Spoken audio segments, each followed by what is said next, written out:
Hello दोस्तों, स्वागत है आप सभी का आपके अपने चैनल राम सर ऑफिशियल पर।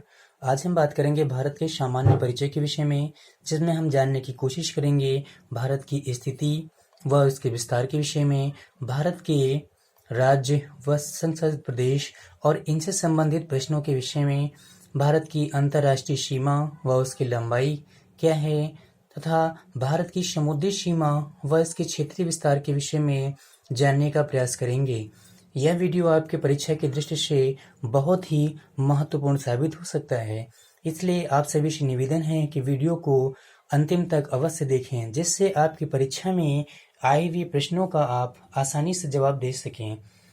भारत, जैसा कि आप जानते हैं, इसे अन्य नामों आर्यावर्त, यहाँ पर रहने वाले आर्यों के नाम से, व जम्बूद्वीप बौद्ध एवं हिंदू धर्म ग्रंथों के अनुसार भारतवर्ष ऋग्वैदिक काल के प्रमुख जन भरत एवं शकुंतला व दुष्यंत के पुत्र भरत के नाम पर तथा हिंदुस्तान अरबी एवं फारसी लेखकों के द्वारा व इंडिया यूनानियों के द्वारा दिया गया नाम है।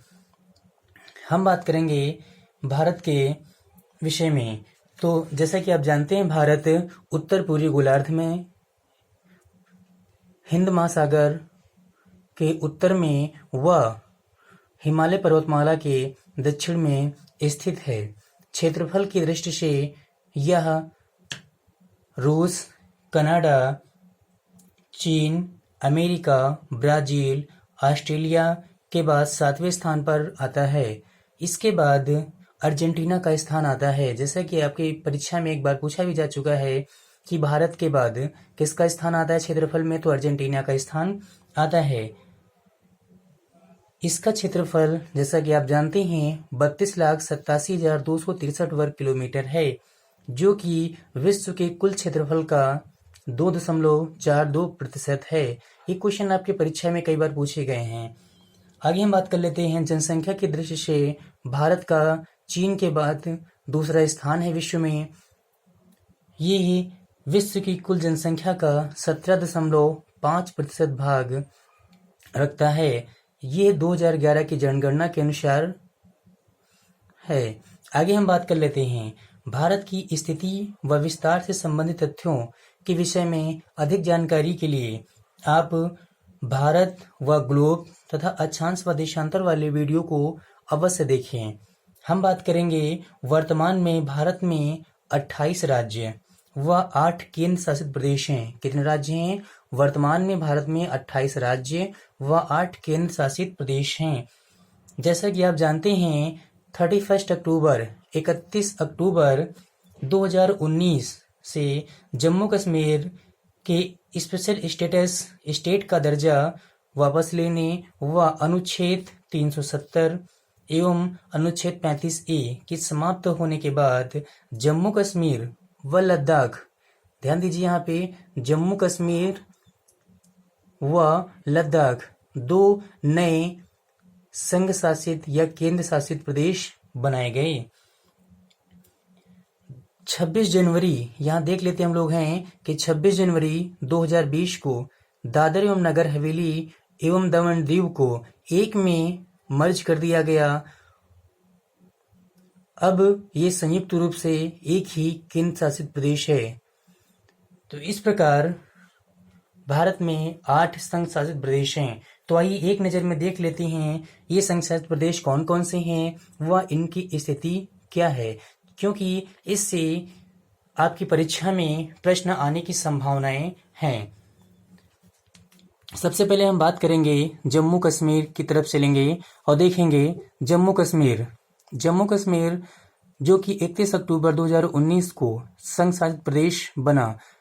आप जानते हैं इसकी राजधानी जम्मू व श्रीनगर है। जम्मू इसकी शीतकालीन राजधानी है व श्रीनगर ग्रीष्मकालीन राजधानी है। श्रीनगर झेलम नदी के तट पर स्थित है। किस नदी के तट पर स्थित है? झेलम नदी के तट पर स्थित है। ये एग्जाम में कई बार आपके प्रश्न पूछा भी जा चुका है। अब बात कर लेते हैं हम लोग हैं लद्दाख जिसकी राजधानी लेह है। यह बात करेंगे लेह जो कि सिंधु नदी के दाएं तट पर स्थित है। कहाँ पे स्थित है? सिंधु नदी के दाएं तट पर स्थित है। और ये प्रश्न आपके परीक्षा में कई बार पूछा जा चुका है। तो आपने देखा लद्दाख 31 अक्टूबर 2019 को एक संघ शासित प्रदेश बना। यह एक और बात जानने की आवश्यकता है कि जम्मू कश्मीर की अपनी विधानसभा होगी। क्या होगी?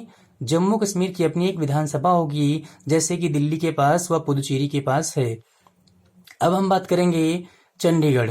चंडीगढ़ आपका संसद प्रदेश है, जो कि पंजाब व हरियाणा की संयुक्त राजधानी है।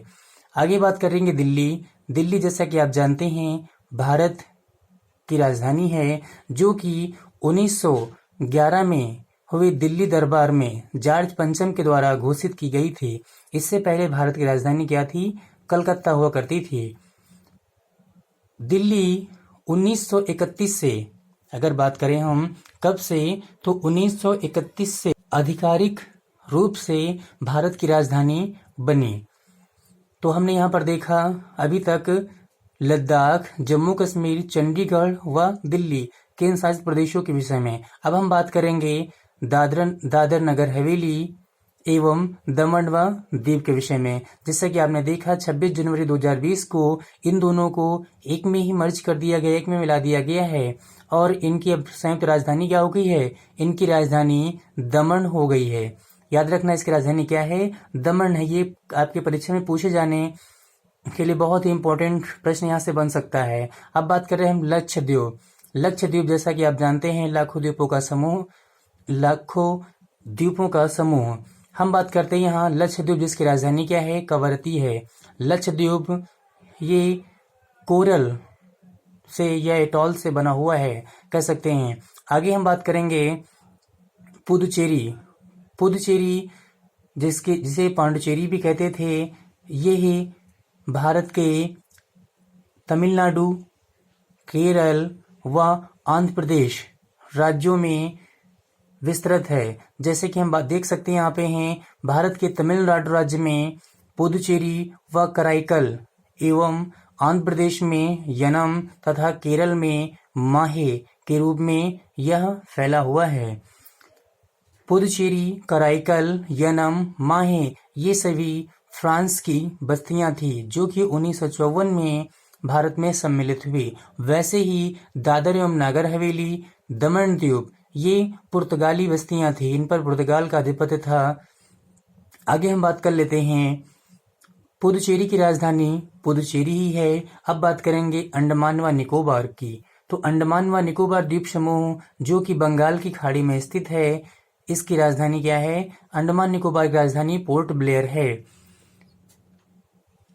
अब हम बात करेंगे भारत के राज्यों से संबंधित तथ्यों के विषय में। भारत में कितने राज्य हैं व उसकी सीमाएं, भारत के राज्यों की अंतर्राष्ट्रीय सीमाएं क्या हैं, इन सब के विषय में हम विस्तृत अध्ययन करेंगे। तो चलिए देख लेते हैं भारत के विषय में। भारत, जैसा कि आपने अभी देखा है कि भारत में वर्तमान में 28 राज्य हैं। तो ये 28 राज्य कौन कौन से हैं? सबसे पहले इन पर एक नज़र डाल लेते हैं, उसके बाद इससे कैसे प्रश्न बन सकते हैं और इसके विषय में अध्ययन करेंगे हम। तो सबसे पहले देख लेते हैं हम दक्षिण की तरफ चलते हैं। तो दक्षिण में हम बात करेंगे तमिलनाडु की। तमिलनाडु जिससे जुड़ा हुआ आपका केरल है। तमिलनाडु राजधानी आप जानते हैं चेन्नई। उसके बाद केरल राजधानी क्या है? तिरुवनंतपुरम है। फिर हम बात करेंगे कर्नाटक। कर्नाटक से जुड़ा हुआ गोवा। उसके बाद महाराष्ट्र। महाराष्ट्र के बाद हम देखेंगे यहाँ पे आपका तेलंगाना, आंध्र प्रदेश, ओडिशा, छत्तीसगढ़, पश्चिम बंगाल, झारखंड, बिहार, उत्तर प्रदेश, मध्य प्रदेश। इसके आगे बढ़ेंगे हम गुजरात, राजस्थान, हरियाणा, पंजाब, हिमाचल प्रदेश, उत्तराखंड। आगे हम बात कर लेते हैं, यहाँ पर आपने देखा भी पश्चिम बंगाल। पश्चिम बंगाल के बाद हम बात करेंगे सिक्किम। सिक्किम के बाद हम आएंगे, यहाँ पर देखेंगे अरुणाचल प्रदेश। इसके बाद देखेंगे असम। असम के बाद देखेंगे मेघालय। यहाँ पर देखेंगे नागालैंड, मणिपुर, मिजोरम व त्रिपुरा। इस प्रकार से आपने देखा यहाँ पर कि भारत में 28 राज्य हैं व 8 केंद्र शासित प्रदेश हैं, जिसके विषय में आपने अभी अध्ययन कर लिया है। हम बात करेंगे भारत की कितने ऐसे राज्य हैं जो अंतर्राष्ट्रीय सीमा को टच करते हैं या अपने पड़ोसी देशों की सीमाओं को टच करते हैं।